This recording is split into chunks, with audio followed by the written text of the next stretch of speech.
Fede, yo voy a hablar de retos y errores en el análisis de las bases de datos, un título con el que me voy a meter un poco para darle un poco de ánimo antes del café. ¿Vale? Estos son mis conflictos de interés.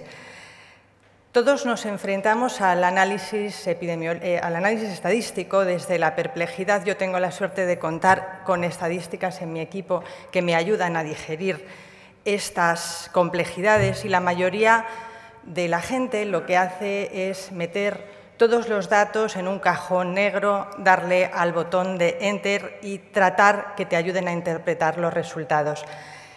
A lo largo de estos 30 minutos lo que me gustaría es ver cómo todos tenemos nuestra responsabilidad y nuestra posibilidad de contribuir a que la ciencia avance, y no os voy a mostrar tampoco ninguna fórmula ni ninguna cuestión metodológica innecesariamente compleja, dado el foro y también dada mi formación, que no me sé esas cosas con ese nivel de complejidad, pero sí espero que al final de esta sesión podamos responder a los retos que tiene un investigador clínico, como sois vosotros, para minimizar los errores en la base de datos cuando vais a hacer el análisis estadístico.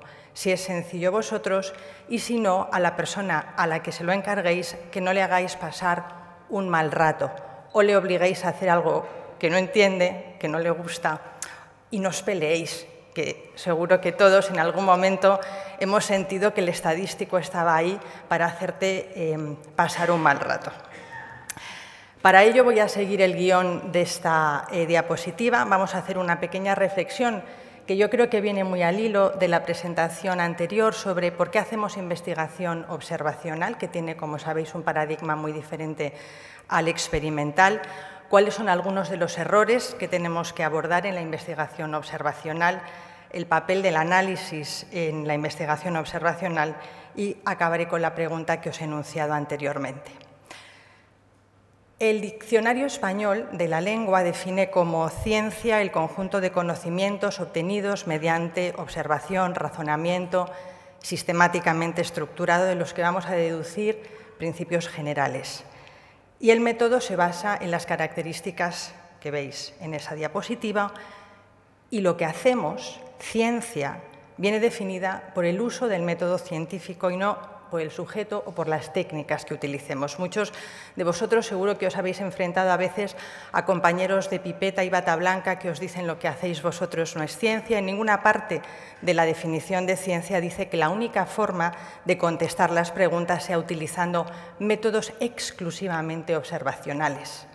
Así, si nosotros queremos estudiar qué pasa con un paciente, vamos a estar en el marco de la epidemiología clínica. Si queremos estudiar las políticas sanitarias en la investigación de servicios sanitarios, y si queremos estudiar una molécula o un tejido, en el marco de la investigación básica. Como digo, el objeto de nuestra investigación depende de la pregunta de investigación, que no siempre reflexionamos con el cuidado que debemos. Y tanto en un entorno de investigación básica como un entorno de investigación clínica o de servicios sanitarios, el abordaje puede ser experimental u observacional. La clave es si vamos a aleatorizar o no la intervención frente a la que estamos investigando. Aunque sea muy manido, repetir, es clave que la pregunta de investigación la tengamos clara y le dediquemos el tiempo que ello requiere. Las preguntas de investigación no se hacen el día antes de que cierre la convocatoria del FIS, porque siempre nos salen mal.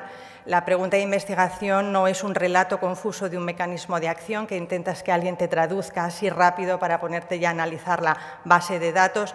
La pregunta de investigación tiene que sintetizar todo el conocimiento que de ninguna manera mejor que la investigación clínica y la gente que estáis haciendo la fase inductiva de la investigación podéis desarrollar. Una vez que tengáis clara la pregunta de investigación y esté pensada, es cuando podemos plantearnos el abordaje experimental u observacional. Por ejemplo, si queréis saber cuál es la eficacia de monoterapia con cidobudina en la reducción de SIDA, vais a tener que tener un abordaje experimental, a diferencia de un abordaje observacional si lo que queréis medir es efectividad, que es impacto en condiciones de vida real, algunos de los aspectos que ya ha tocado antes Andrew Hill. la investigación causal, que es experimental casi siempre, y voy a intentar mencionar algunos aspectos muy rápidamente después de en qué situaciones podemos obtener estimadores causales procedentes de estudios observacionales. Busca saber si una exposición, por ejemplo un fármaco, causa la aparición de un efecto, como puede ser la curación de la enfermedad, y se asienta, como os he dicho, en la aleatoriedad de la asignación de la exposición. Recibir o no la intervención va a depender del azar y, como sabéis, en salud en humanos el paradigma de la investigación experimental son los ensayos clínicos que funcionan así.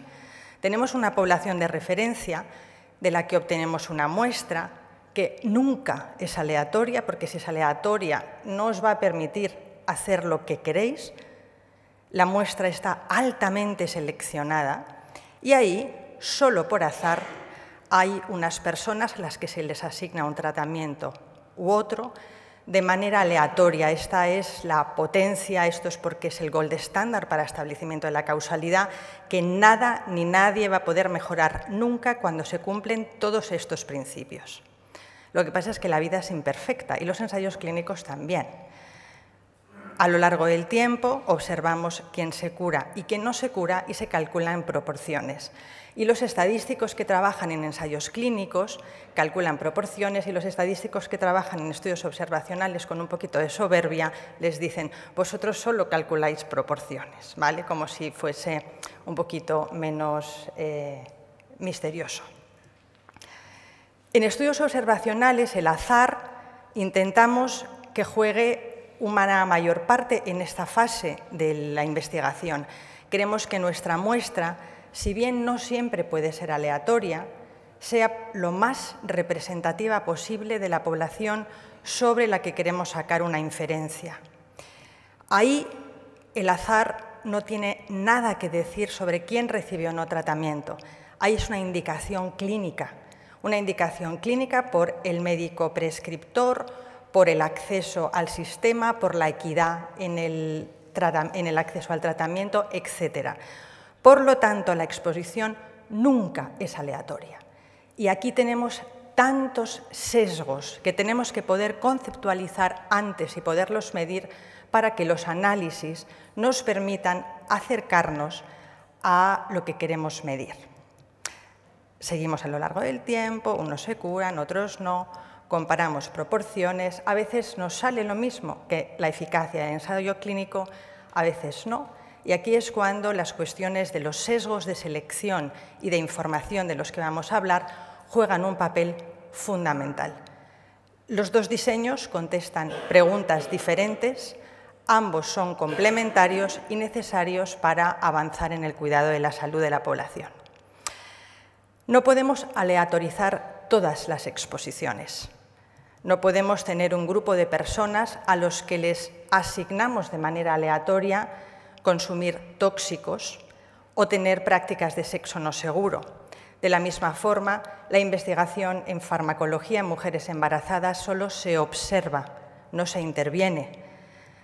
Hay poblaciones expuestas a contaminantes medioambientales que tampoco podemos aleatorizar. Y luego hay características que no son individuales, son contextuales, como son la pobreza, la raza, el género o aspectos sobre el estigma y la discriminación, que tampoco se pueden asignar de manera aleatoria. Por lo tanto, esto lo observamos. Además, no siempre queremos hacer investigación experimental, aunque podamos, porque a veces lo que queremos es medir una práctica sanitaria, a veces queremos medir cuál es el impacto real y medir efecto a largo plazo para poder detectar esos efectos adversos que suelen salir más adelante. Queremos medir el riesgo de transmisión de VIH por un pinchazo accidental en un entorno sanitario en el que jamás querríamos aleatorizar a la población. E incluso nuestros compañeros de investigación básico a veces hacen cosas tan sencillas como distribuir la proporción de subtipos en función de una serie de características epidemiológicas básicas. Y este último punto es el más contencioso. A veces queremos una respuesta causal, pero no tenemos tiempo ni recursos para desarrollar un ensayo clínico y, bajo ciertas premisas, podríamos obtener una estimación causal con datos observacionales. Y a ello me referiré solo muy brevemente después. De nuevo, tenemos la pregunta de investigación. Cuando ya sabemos que nuestra pregunta requiere un estudio observacional, tenemos que aprender a vivir con el miedo de saber que estamos en manos de los sesgos de información, de selección y de confusión. Y es clave que tengamos esto claro desde el principio porque nuestra exposición nunca se va a asignar de manera aleatoria. Tenemos que conceptualizar tanto la exposición como la respuesta con claridad y preguntarnos qué es lo que puede enturbiar nuestra asociación de interés. Esos factores que confunden la relación entre exposición y respuesta, que es lo que llamamos confusores, y aquellos factores que hacen que los resultados sean tan diferentes entre grupos que precisen efectos y análisis separados, lo que llamamos interacción o modificación de efecto. Una vez que tenemos estas cosas claras, nos preguntamos, ¿voy a diseñar un estudio solo para contestar mi pregunta o voy a utilizar estudios que he descrito como multifunción, básicamente bases de datos o estudios que tienen la información que yo requiero? En el caso de los estudios que diseño ad hoc, bueno, me va a permitir mucha más flexibilidad y libertad para controlar no solamente por mi factor de exposición y respuesta y definirlo como yo quiero, sino para poder medir con cuidado todos esos confusores que sé que van a andar enredando y que si no recojo bien va a ser imposible hacer un análisis ajustado de manera adecuada. Sin embargo, esto no siempre es posible. Dadas las cuestiones logísticas, diseñar un estudio casos y controles o un estudio de cohortes en el momento en el que tenemos una dimensión temporal no siempre es algo que podamos hacer y a veces recurrimos a información que ya está recogida, como en la cohorte de la red de investigación de SIDA, o utilizamos datos rutinarios como los que recoge el CMBD o la Encuesta Nacional de Salud. De ahí, bueno, pues tenemos los datos ya recogidos, nos ha ahorrado mucho tiempo, pero puede que haya mucha información sobre factores de confusión que no estén bien recogidos y que tenemos que aprender a convivir con ellos. Por ejemplo, en este estudio que estábamos viendo antes, nosotros podríamos preguntarnos de qué dependía que una persona recibiese o no cidobudina en 1990. A mí se me ocurre que la gravedad clínica, que medimos por el valor de CD4 y el nivel socioeconómico, serían los dos determinantes que querría estudiar, pero, evidentemente, nosotros cuando intentamos ajustar por ello, nos vamos a dar cuenta que en mi análisis crudo veo que las personas que reciben cidobudina tienen una mortalidad superior a las que no la reciben. Si ajusto por el valor de CD4, corrijo esa asociación debido a que yo trato a los más enfermos. Y aquí hay otro ejemplo de otro confusor que va en dirección opuesta, en el sentido en que yo trato a los que tienen un nivel socioeconómico más alto, que generalmente tienen menores tasas de mortalidad. Los confusores te pueden sesgar en una dirección o en otra tus estimaciones y muchas veces tenemos que pensar en ellos de antemano. Una vez que tenemos caracterizados los confusores, preguntémonos si esa confusión es fija en el tiempo, me afecta solo a la entrada, como el sexo. La gente no cambia su sexo a lo largo del tiempo. El VIH es de los pocos ejemplos donde eso se ve con una cierta frecuencia, pero sigue siendo un evento muy poco frecuente. Y en ese caso, cuando ajustamos por sexo, vamos a tener que ajustar a nivel basal. Con métodos clásicos no hay mayor complicación. Sin embargo, a veces la confusión cambia con el tiempo, es tiempo dependiente.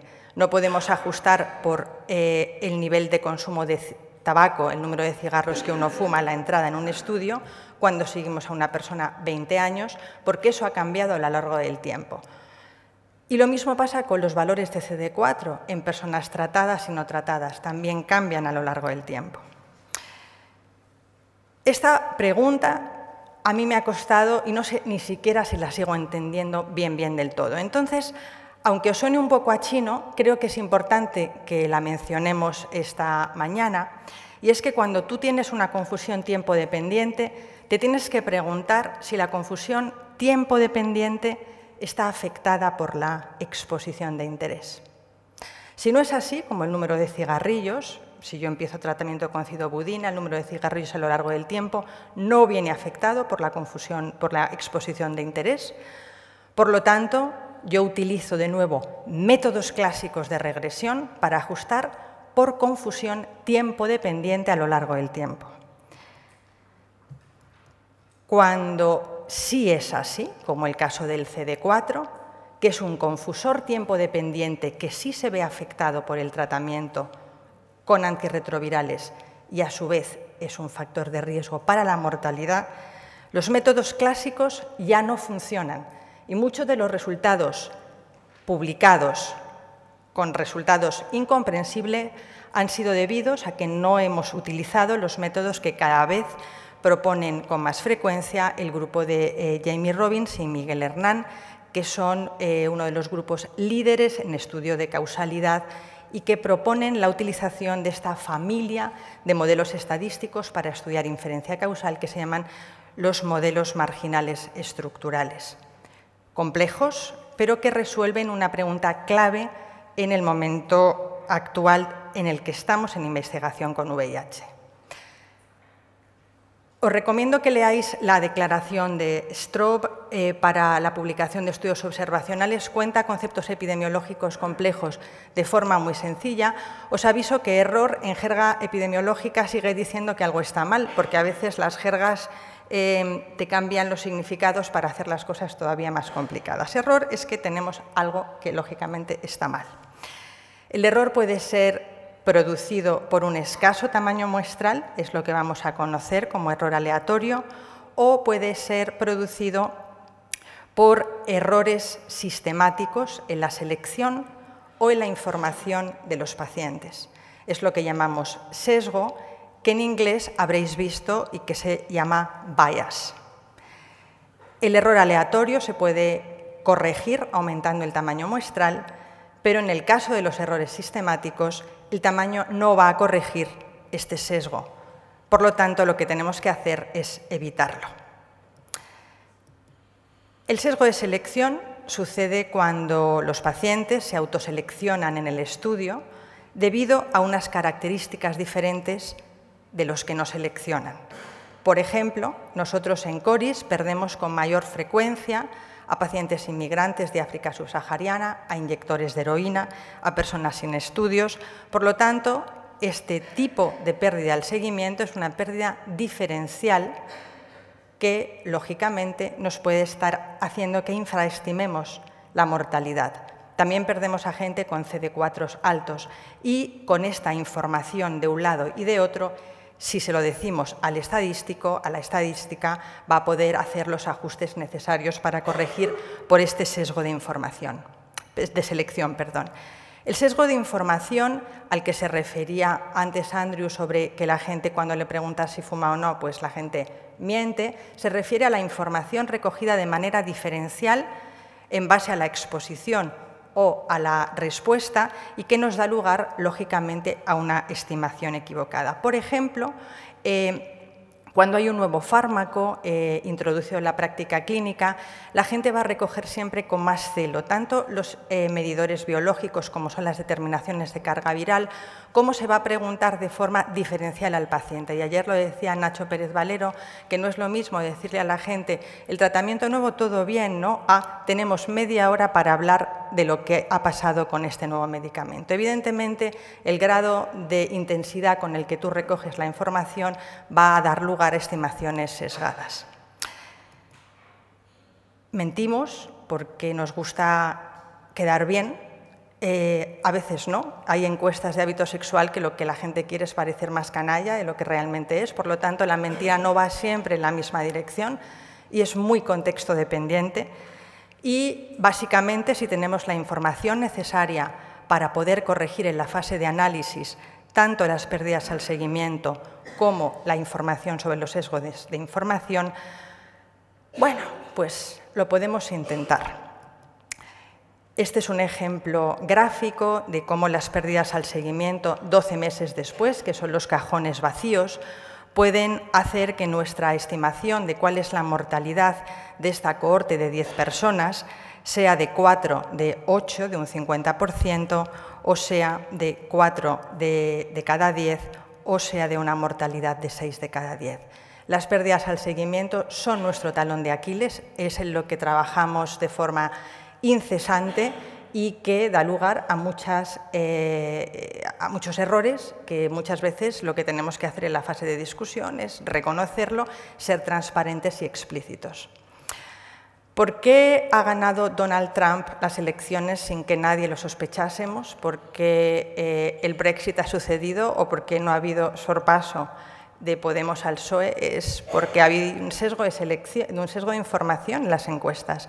Es algo obvio que la gente está contestando cosas diferentes. Por lo tanto, ese es un ejemplo claro de un sesgo de información en acción. Confusión en jerga epidemiológica sigue queriendo decir que algo nos confunde. Confusión, a mí me gusta el ejemplo, el sinónimo que me dieron en una ocasión, que es enmascaramiento. A diferencia del error sistemático, del sesgo de selección o del sesgo de información que sucede porque hemos hecho las cosas mal, la confusión no es culpa nuestra, es culpa de la vida. Es la vida misma la que nos enreda. No hay nadie que llegue sin pasado, no hay nadie que llegue libre de culpa. Uno no fuma y es perfecto en otros aspectos de su vida. Uno no hace deporte y es canalla en el resto. La gente mezcla y además esto cambia a lo largo del tiempo. Por lo tanto, la confusión nos da resultados que no son erróneos, son observaciones certeras. El problema es que no tienen una interpretación causal, porque la causa es un tercer factor, el confusor, que está enmascarando, que está enredando. Solo si tenemos la información de ese factor podemos corregir por él. Si no, tendremos de nuevo que pedir perdón en la discusión del artículo y decir que tenemos datos confundidos. Este es un ejemplo claro que todos recordáis bien, es la polémica sobre el abacavir y el riesgo cardiovascular que se presentó el año pasado. Esto es una diapositiva de mi compañera Inmaculada Jarrín, que participó en la sesión de GESIDA, en el que estudiábamos la confusión por indicación o el channeling bias, en el que se preguntaban si los individuos con más riesgo cardiovascular eran los que recibían abacavir con más frecuencia, y de los resultados que se revisaron se vio este trabajo del DAD en el que efectivamente se veía cómo había un channeling bias, una canalización, y eran los pacientes con más riesgo cardiovascular los que se les daba. Por lo tanto, el refrán que hemos dicho, al César lo que es del César y a no sé quién se le daba otra cosa, ¿no? Básicamente, nosotros lo que tenemos es que conocer esta información, sospecharla, para poder ajustar por ella de la mejor manera posible, dado que lo que sucede es que las dos poblaciones no son intercambiables. Quien recibe y quien no recibe abacavir no es intercambiable y tenemos que ajustar por esas variables que nos hagan que sí lo sean. ¿Por qué nos complicamos tanto la vida con lo de la confusión y todo? Pues nos complicamos la vida porque una misma persona no puede recibir tratamiento y no recibirlo al mismo tiempo. Eso es imposible desde todo punto de vista. Por eso lo que tenemos que hacer es comparar poblaciones. Poblaciones en las que lo único que sea diferente sea la exposición de interés. Claro, eso en un ensayo clínico lo tenemos mediante la aleatorización, que le da ese grandísimo valor. Nosotros, en un estudio observacional, no podemos contar con la intercambiabilidad de las poblaciones que nos va a dar el poder de la aleatorización, que como todo poder se acaba con el tiempo. No es un poder eterno, no es un poder que sirve 10 años después, porque de nuevo la vida misma se impone y empiezan a pasar cosas que son las que refería Andrew anteriormente, que hacen que esa aleatorización deje de tener la función para la que nació. porque nosotros lo que nos permite esa aleatorización es poder tener asegurada la intercambiabilidad de la población, tanto en lo que podemos medir, pues la proporción de mujeres, por ejemplo, pero lo más poderoso es lo que no podemos medir. Lo que no podemos medir porque es inmedible o porque no se nos ha ocurrido o porque no se conoce. En un estudio observacional lo que intentamos es reajustar mediante el análisis esa falta de comparabilidad. Claro, la proporción de mujeres es fácil porque la podemos medir, pero ¿es medible la proporción de gente que desconfía de la ciencia cuando empezamos un ensayo clínico? No, pero ahí con la aleatorización estamos salvados. En un estudio observacional esto es imposible, por lo tanto vamos a tener datos inevitablemente confundidos. Nosotros buscamos una representatividad, como decía antes, de la población sobre la que queremos hacer una inferencia. Este no es un objetivo que tenga un ensayo clínico, por eso nosotros, en los aspectos de muestreo y de acceso a la población sobre la que queremos hacer una inferencia, es donde dedicamos muchos de nuestros esfuerzos. Voy a ir acabando con una lista de aquellas cosas que son los errores más frecuentes. Seguro que muchos nos vemos reconocidos aquí en alguna fase de nuestra vida. Para mí, el error número 1 ha sido casi el título de base de datos. Cuando alguien se refiere tengo una base de datos, eso genera una cierta incomodidad porque base de datos puede responder a muchísimas cosas, puede responder a un estudio de cohortes, a un estudio de casos y controles, puede responder a un estudio que está apareado o no. De nuevo, pensar que un estudio observacional de alguna manera es igual al ensayo clínico, no tener en cuenta que tenemos el gravísimo problema de los sesgos de confusión y los errores sistemáticos y no pensarlos de antemano porque estamos tan acostumbrados a trabajar en el paradigma experimental del ensayo clínico que no le dedicamos el suficiente esfuerzo a los problemas a los que nos tenemos que enfrentar y buscar causalidad cuando una cohorte solamente en condiciones especiales como las que me he referido y con una serie de premisas y de métodos claros puede dar una respuesta causal. Y aunque no lo pienses, funcionar como si lo estuvieras haciendo, que al final da lugar a resultados equivocados.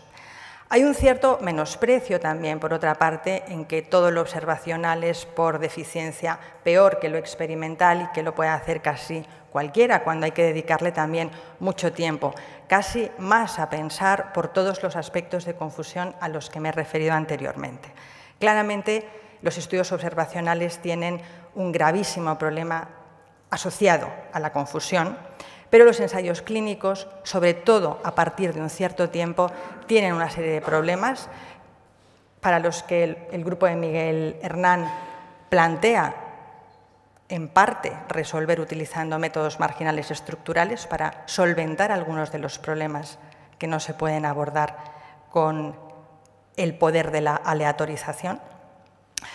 Y, bueno, muchos de nosotros nos encontramos con esta consulta por parte de colaboradores de tengo esta base de datos, a ver qué puedes hacer con ella. Eso es un momento siempre muy incómodo porque tú ahí dices, pues la verdad es que poca cosa, ¿no? Casi. Otro ejemplo es el exceso de ambición, de quererlo hacer absolutamente todo sin saber muy bien por qué se hacen las cosas. Y este es el gráfico al que me refería anteriormente. Nunca plantearíamos un abordaje así en un ensayo clínico, por lo tanto, utilizar vuestro rigor del ensayo clínico para poder conceptualizar exposición, respuesta, factores de riesgo y no complicar la vida. Al análisis estadístico debemos llegar limpios de polvo y paja, no es el final de un proceso tortuoso. Tenemos que haber hecho bien las cosas para que se pueda corregir por ellas, porque si no es inmanejable. Y yo creo que si la persona que va a hacer el análisis está implicado desde el primer momento, va a ser todo mucho más sencillo. Para acabar, creo que los retos que todo investigador clínico debería plantearse para minimizar este tipo de errores es implicar al analista desde el primer momento del estudio, conocer los principios básicos de la investigación observacional, trabajar con el tiempo que requiere la operativización de la pregunta de investigación y convertirla en un objetivo analizable, pensar en el diseño epidemiológico con cuidado, si es un diseño epidemiológico más complicado, dedicarle tiempo y preguntarle a la gente que sepa de ello cómo lo podéis hacer, identificar vuestra fuente de información y en función de lo que tengáis disponible, de vuestra ambición, de vuestro presupuesto, de la factibilidad, optar por un abordaje o por otro. Pensar en la confusión siempre, nunca es suficiente y si os tenéis que pasar recogiendo un poquito más de información, pagar ese precio porque al final podréis corregir por ello en el análisis, identificar vuestros sesgos de selección y de información, el error que vais a cometer vosotros, casi seguro que lo ha cometido alguien antes, y asegurar que la recogida de datos tiene la calidad que debe tener, casi tan buena si podéis como en un ensayo clínico. Me gustaría agradecer a Inma Jarrín y a Paco Bolúmar por su revisión de las diapositivas y a vosotros por vuestra atención. Gracias.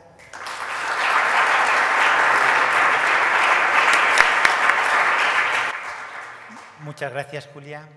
Abrimos el turno de preguntas y yo quería empezar preguntándote. Hay escenarios en los que claramente el uso de estudios observacionales tiene ventajas incuestionables frente a los ensayos clínicos, y tú lo has presentado, son territorios diferentes que no se solapan. El problema entra cuando las cohortes se diseñan o intentan responder a preguntas que son idénticas justamente a la de los ensayos clínicos. Y ahí surge la confusión, y Andrew ha presentado antes algún ejemplo, cuando tenemos ensayos clínicos grandes y bien hechos que apuntan a una dirección y nos llegan luego unas cohortes grandes y en principio teóricamente bien hechas y nos apuntan a la contraria. ¿Cómo hay que manejarse en esta situación? Bueno, a ver, es que está claro que si un ensayo clínico está bien hecho y queremos una contestación causal, no hay duda. Es que el único paradigma para contestar causalidad y eficacia de un fármaco es un ensayo clínico. Eso no hay ninguna duda. El ensayo clínico, lógicamente, tiene las deficiencias que conoces tú mucho mejor que yo y a lo largo del tiempo empieza a presentar problemas muy comunes a los estudios observacionales, que aunque estén bien hechos es que la gente hace lo que quiere. La gente se va de vacaciones, la gente te miente, la gente emigra, la gente se muere en accidentes de coche. Y esos problemas son comunes a ambos. Para medir eficacia de un fármaco no hay duda, es un ensayo clínico. Cuando hay situaciones confusas, y yo creo que el tema del abacavir el año pasado, la discusión fue muy ilustrativa, es cuando intentamos contestar preguntas para las que los ensayos clínicos tampoco se han diseñado. Es que ese es el problema, que al ensayo clínico a veces le pides cosas que él te va a decir, es que usted no me diseñó para esto, usted no me diseñó para ver riesgo cardiovascular a lo largo del tiempo. Y además usted a mí no me aleatorizó, yo soy el abacavir, yo venía aquí de paseo, entonces el que yo forme parte de este ensayo clínico es algo que me pasó. Entonces, claro, el abacavir ahí no es una exposición experimental, había otra cosa experimental, pero por lo tanto yo creo que hay que ir más allá de como esto es ensayo clínico, es gold estándar, como esto es observacional, no lo es. No hay duda, eficacia, ensayo clínico, punto. Divergencias caso a caso y minuciosidad a la hora de revisar la evidencia. Aquí, un micrófono, por favor. Sí, muchas gracias, Julia. Excelente presentación, muy didáctica. Quería preguntarte sobre investigación cualitativa. Aquí en VIH nos basamos sobre todo en números, en carga viral, en CD4, en número de eventos, en número de eventos SIDA, no SIDA, etcétera. Pero yo creo que investigación cualitativa es más difícil trabajar, ¿no? Medir variables, calidad de vida, dolor, que no podemos medir, ¿no? Y entonces ahí hay muchos criterios, ¿no? Y, por ejemplo, Sí. ayer hablábamos en las cohortes, ¿no?, de diferentes hospitales que se había retirado un determinado fármaco porque los clínicos pensaban que había más o menos riesgo de algún efecto adverso. ¿Cómo introducir esto en el mundo del VIH? A ver, está introducido y hay gente que lo lleva haciendo tiempo.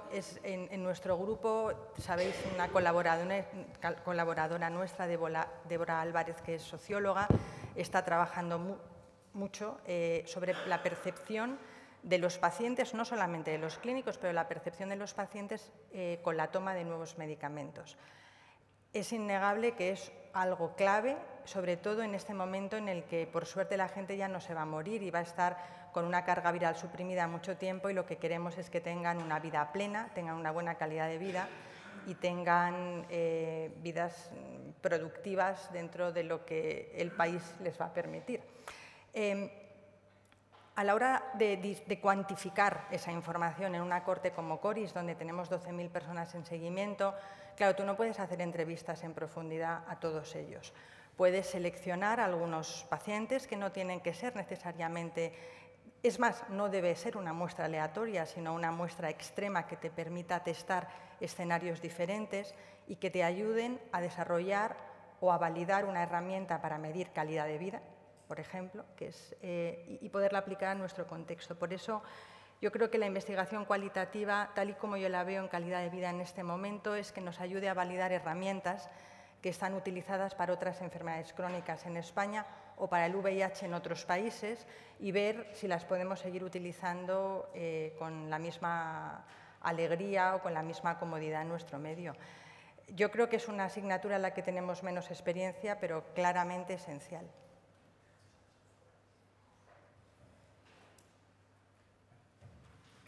Sí, hay otra pregunta por ahí, para Felipe. Felicidades, Julia. Nos has hecho muy facilito a los que no entendemos mucho de esto el tema de las cohortes. Yo tengo una pregunta, porque me ha dado la sensación de que la presentación iba más dirigida a bueno, cuando uno trabaja con una cohorte, pero yo te iba a hacer una pregunta desde el punto de vista del observador. Quien se enfrenta a un póster, quien se enfrenta a un abstract o a un paper en el que se publica una cohorte, estamos acostumbrados a que cuando miramos un ensayo clínico miramos el poder estadístico, el tamaño muestral, y con eso nos conformamos para saber si aquello está bien diseñado más o menos. Pero qué claves, o sea, yo creo, a mí nos faltan claves a veces a la hora, porque yo creo que ponemos, salvo el nombre, cuando uno ve DAD o ve Coris o ve cohortes, ya es capaz de filtrar un poquito el nivel de exigencia de la cohorte. Pero hay muchas cohortes, muchos análisis de datos, de bases de datos de la consulta, en fin, en muchas situaciones, ¿no? ¿Qué claves nos hacen ver que estamos enfrentándonos hacia un análisis correcto de una cohorte? Sí, a ver, el trabajo que os he citado aquí de Strobe es lo que intenta hacer de forma similar a lo que hizo, creo que con SORT, ¿no? Dar una serie de indicaciones de por dónde avanzar para poder hacer la foto de calidad de ese estudio de cohortes. De hecho, si tú comunicas bien tus resultados en un artículo científico o en un póster y comunicas cómo has hecho la selección de tu población, cuál es tu proporción de pérdidas al seguimiento y cómo has medido tus posibles confusores, que son, como digo, nuestro talón de Aquiles: inclusión, selección de pacientes, monitorización, recogida de la información de posibles confusores y pérdidas al seguimiento. Eso es clave. Debo decir que muchas cohortes no les gusta contar cuáles son sus pérdidas al seguimiento, y miro a Inma ahora porque estamos peleándonos en un foro que no diré cuál, pero estamos intentando confesar las pérdidas al seguimiento, porque hay que confesar, hay que decir la verdad, y a nadie le gusta, porque claro, la gente no queda bien retratada y es clave, clave poderlo hacer. Creo que lo hacemos menos bien de lo que se debería. Las bases de datos hospitalarias tienen una función muy importante para la gestión del servicio y para conocer lo que está pasando. Creo que no siempre tienen la calidad que deberían tener. Yo creo que Fede ha sido muy honesto cuando ha dicho que había un cierto amateurismo antes de que nos pusiéramos a trabajar. Hubo financiación por parte de la Subdirección General de Redes, se ha podido contratar a gente que se dedica solo a metodología, y eso hace que las cosas, bueno, pues vayan mejor y cada vez aprendamos más. No sé si te he contestado, Felipe. Bueno, es un tema para... Hola, yo quería hacerte una, no sé si es pregunta o reflexión, no lo tengo muy claro, pero Por un lado tiene los ensayos clínicos, que normalmente es para contestar una pregunta, por ejemplo, en antirretrovirales, para ver la eficacia de un antirretroviral. Hacemos el ensayo, está muy claro. Pero luego, por otro lado, tenemos las cohortes, que básicamente, es mi impresión, lo que hacemos es juntarnos un grupo de gente, recogemos nuestros datos, los ponemos allí y luego, como tú muy bien has dicho, anidamos estudios allí. Bueno, pues yo quiero ver los que son rubios, los que son no sé qué.